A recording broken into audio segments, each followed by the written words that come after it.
پسند نہیں کرتا، علم سے محبت کرتا ہے۔ دوسری وجہ بڑی عجیب بات کہی میرے مولا نے، فرمایا سلمان کو ہم اس لیے پسند کرتے ہیں، اس کا ذکر کرتے ہیں کہ سلمان مولا کی مرضی کو اپنی مرضی پر ترجیح دیتا ہے۔ جب کبھی مولا کی مرضی سامنے آ جائے اپنی مرضی کو ہٹا دیتا ہے، مولا کی مرضی پہ عمل کرتا ہے۔ اسی لیے اسی عمل کی وجہ سے میرے نانا رسول نے اس سلمان کو فرمایا تھا السلمان منا اہل البیت، سلمان ہم اہل بیت میں سے۔ اور عظمت معرفت میں اتنا بلند تھا کہ خود معصوم نے ارشاد فرمایا لو علم ابو ذر ما فی قلب سلمان لقتلہ۔ اپنی معرفت پہ ناز نہ کرو، اپنے علم پہ ناز نہ کرو، اپنی فضیلت پہ ناز نہ کرو۔ اے ابو ذر تو صداقت کا بادشاہ ہے، کیونکہ نبی نے فرمایا تھا کہ اس آسمان کے نیچے زمین کے اوپر کوئی ایسا بندہ نہیں ہے جو ہمارے ابو ذر سے زیادہ سچا ہو۔ اتنا عظیم صحابی رسول کہ جو اس زمین کے سینے پر آسمان کے نیچے تمام لوگوں میں سب سے زیادہ سچا تھا، اتنی عظمت کا مالک ہونے کے باوجود معصوم فرما رہے لو علم ابو ذر ما فی قلب سلمان قتلہ۔ اگر ابو ذر کو سلمان کے دل کی عظمت کا پتہ چل جائے تو اسے قتل کر دے۔ ہے یہ بھی صحابی رسول ہے، وہ بھی صحابی رسول ہے، یہ بھی اس دروازے کا بھکاری ہے، وہ بھی اس دروازے کا بھکاری، لیکن وہ معرفت میں اتنا بلند کہ ابو ذر اس کی معرفت کو برداشت نہیں کر سکتا۔ اور جس علی کے غلام کی معرفت برداشت نہ، اس علی کا مقام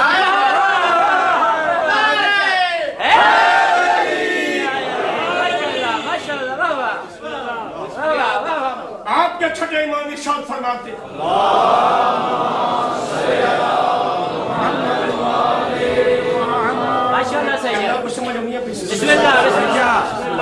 ارشاد فرماتے ہیں امام کہ میرے نانا رسول نے فرمایا آمرانی بے حب اربعۃ، اللہ نے مجھے 4 آدمیوں سے محبت کا حکم دیا۔ ساری کائنات پر رسول کی محبت واجب۔ قل ان کنتم تحبون اللہ فاتبعونی یحببکم اللہ۔ ساری کائنات چاہتی کہ رسول کی محبت میرے سینے میں آ جائے، میرے دل میں آ جائے، میرے ذہن و قلب پیغمبر کی محبت چھا جائے۔ میرے امام فرماتے ہیں کہ میرے نانا نے ارشاد فرمایا کہ آمرنی بحب اربعۃ، میرے اللہ نے مجھے 4 شخصیتوں سے محبت کا حکم دیا۔ عرض کیا مولا وہ کون کون سے ہیں؟ فرمایا الاول علی، دوسرے سلمان، تیسرے مقداد، ابو ذر چوتھے مقداد۔ لأن الجنہ تشتاق الی اربعۃ، کیونکہ جنت بھی ان 4 کی مشتاق ہے۔ ہر انسان چاہتا ہے میں جنت میں جاؤں، جنت چاہتی ہے وہ وقت کب آئے جب میرے سینے پہ علی کا قدم آئے، سلمان کا قدم آئے، ابو ذر کا قدم آئے، مقداد کا قدم آئے۔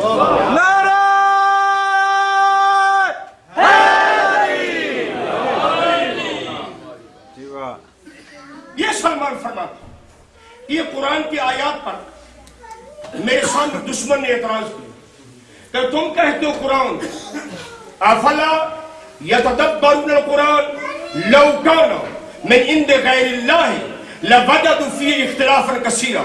قرآن اعلان کرتا ہے کہ لوگو تم قرآن پر غور نہیں کرتے، اگر یہ قرآن خدا کے علاوہ کسی اور کی طرف سے آیا ہوتا تو اس قرآن میں بڑا اختلاف ہوتا، قرآن میں تضاد ہوتا، جبکہ یہ تینوں آیات بتلا رہی ہے کہ قرآن میں اتحاد نہیں، اختلاف ہے، تضاد ہے۔ ایک آیت میں کہتے ہیں قرآن لوگوں کے لیے ہدایت ہے، دوسری آیت میں کہتے ہیں صاحبان ایمان کے لیے ہدایت ہے، تیسری آیت میں کہتے ہیں صاحبان تقویٰ کے لیے ہدایت ہے۔ بسم اللہ، تضاد ہے یہ نہیں؟ کبھی قرآن کہتا ہے کہ میں ہدایت ہوں للناس، لوگوں کے لیے، کبھی کہتا ہے میں ہدایت ہوں لقوم یؤمنون، صاحبان ایمان کے لیے، کبھی کہتا ہے قرآن میں ہدایت ہوں للمتقین کے لیے۔ سلمان کہتے ہیں میں نے یہ بات سنی، میرے ذہن میں سائل کے جواب نہ آیا، میں سیدھا اس ہستی کے دروازے پر گیا جس کے بارے میں رسول نے فرمایا تھا کہ خبردار القرآن مع علی علی مع القرآن، قرآن علی کے ساتھ ہے، علی قرآن کے ساتھ ہے۔ علی مسجد سے نکل رہے تھے، میں نے بڑھ کے آقا کو سلام کیا، میں نے عرض کیا مولا اجازت ہے میں ایک سائل کا سوال عرض کروں؟ فرمایا سلمان خاموش، دروازہ امامت میں رہنا اور بات ہے، مقام امامت کو سمجھنا اور بات ہے۔ میں تیرا سوال بھی بتاتا ہوں، تجھے جواب بھی بتاتا ہوں۔ نعرہ حیدری! رک گیا جناب سلمان، فرمایا اللہ کے اس کلام میں تضاد نہیں، تضاد سمجھتے ہیں، تضاد سمجھتے ہیں، ضد ایک بات دوسری بات کے خلاف ہونا، کہ کبھی خدا نے کہا میں لوگوں کے لیے ہدایت، کبھی کہتا ہے میں صاحبان ایمان کے لیے ہدایت، کبھی کہتا ہے صاحبان تقویٰ کے لیے۔ یہ اللہ نے الگ الگ باتیں کیوں کہی؟ ایک ہی بات کہہ دیتا کہ میں تمام لوگوں کے لیے ہدایت ہوں، اس میں مومن بھی آ جاتے، متقی بھی آ جاتے، للناس بھی آ جاتے، لیکن کبھی اللہ نے کہا نہیں میں تو صاحبان ایمان کے لیے ہدایت ہوں، میں تو صاحبان تقویٰ۔ امام نے فرمایا سلمان یاد رکھ، قرآن میں تضاد نہیں، اللہ نے لوگوں کے 3 درجے بیان کیے۔ قرآن ہدایت ہے ہر اس مسلمان کے لیے جو قرآن سے ہدایت حاصل کرنے کی کوشش کرے، اور اس ہدایت کے لیے خود قرآن سے نہیں ہادی کے دروازے پر جائے گا۔ جب ہادی کے دروازے پر جائے گا یہی مسلمان ہدایت پائے گا، مومن ہو جائے گا۔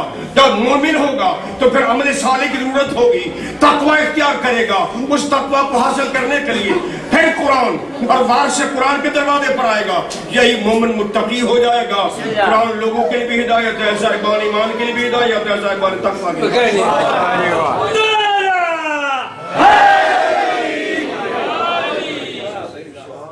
اب اس سے ایک مشکل میں اور منزل پیش کر رہا ہوں، اور بالخصوص صاحبان علم کی خدمت کو گزارش کر رہا ہوں، توجہ فرمائیں گے قرآن کے بارے میں۔ میرا موضوع قرآن، خدا بند کریم قرآن میں فرما رہا ہے بسم اللہ وَالَّذِي أَنزَلَ عَلَيْكَ الْكِتَابَ مِنْهُ آيَاتٌ مُحْكَمَاتٌ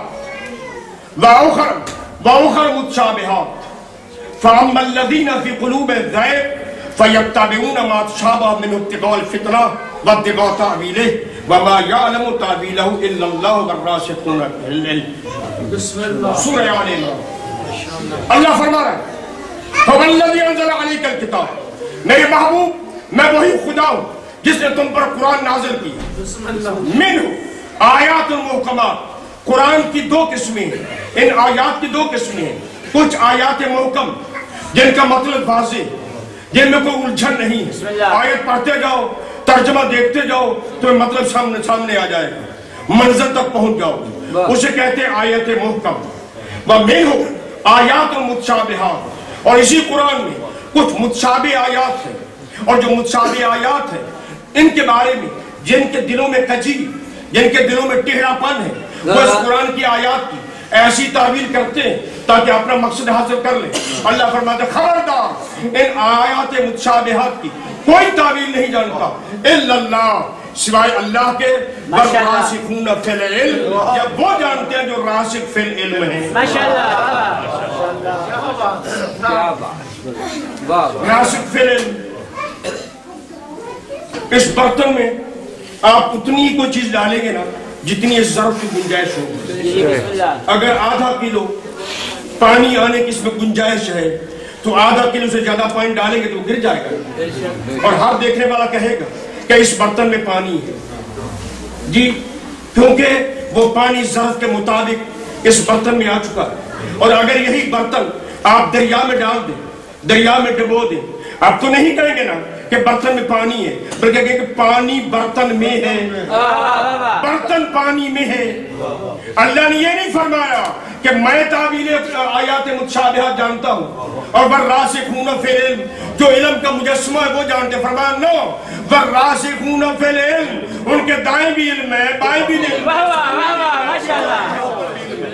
یہی وجہ ہے کہ میری مولا کائنات فرماتے ہیں کہ اللہ نے مجھ علی کو ایسے علم عطا فرمایا ہے کالدرہم علی کف الرجل یقلب حیث یشاء، یہ پوری کائنات علی کے سامنے ایسے جیسے ایک درہم، جیسے پلٹے، یہ اس کی مرضی ہے۔ اللہ نے یہ ساری کائنات میرے سامنے بنائی۔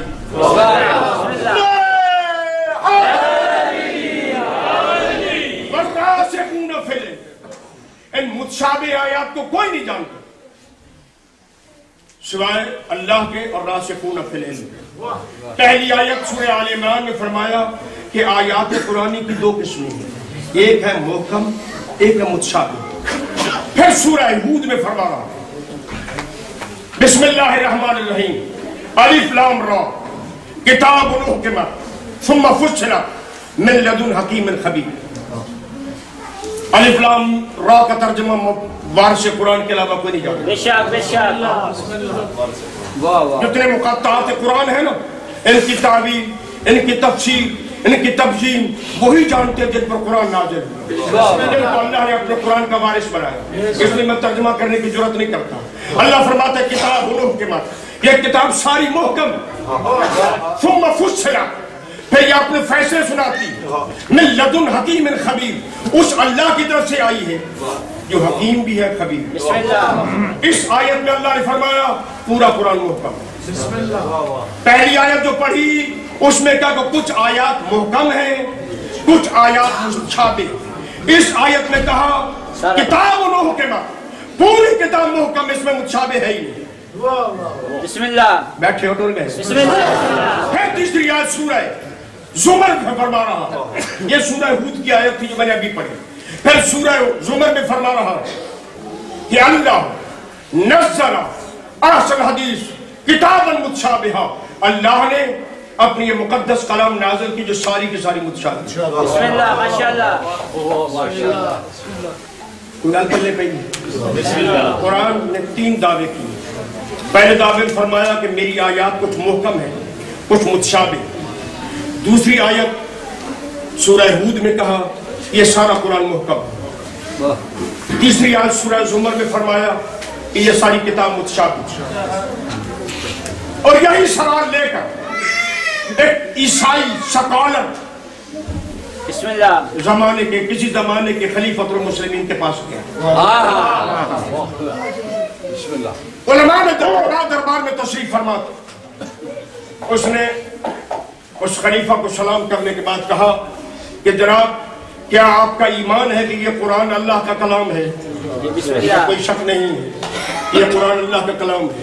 خدا نے خود دعویٰ فرمایا ہے لو کان وجدوا من غیر عند اللہ لوجدوا فیہ اختلافا کثیرا، اگر خدا کے علاوہ کسی اور کا کلام ہوتا تو پھر اس میں اختلاف ہوتا۔ اس کا اختلاف نہ ہونا اس بات کی دلیل ہے کچھ اللہ کی طرف سے آیا ہے۔ اس کا اگر اللہ کا کلام ہے پڑھوں آیت؟ کہا پڑھو۔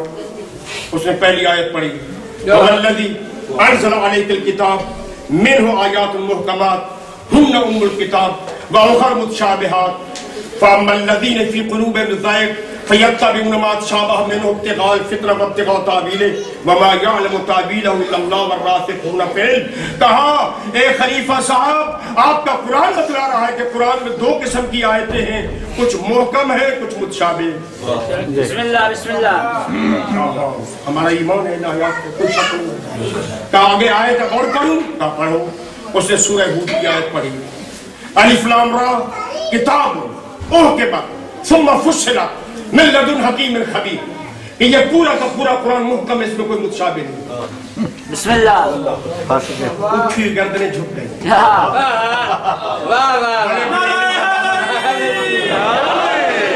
بڑے بڑے دعویٰ کرنے والے داڑیاں کھجانے لگی، اماموں کو حرکتیں دینے لگی۔ اس عیسائی سکالر نے کہا جناب اجازت ہو ایک اور آیت پڑھ دوں؟ کہا پڑھو۔ اس نے پھر آیت پڑھی، خدا فرما رہا ہے اللہ نزل احسن الحدیث کتابا متشابہا، اللہ نے احسن الحدیث سب سے اعلیٰ کلام نازل کیا اپنے محبوب پر جو ساری کی ساری متشابہ۔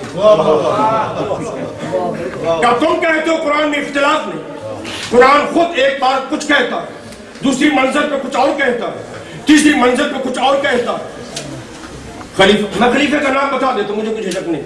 خلیفہ کا نام ہے منصور دوانی کی۔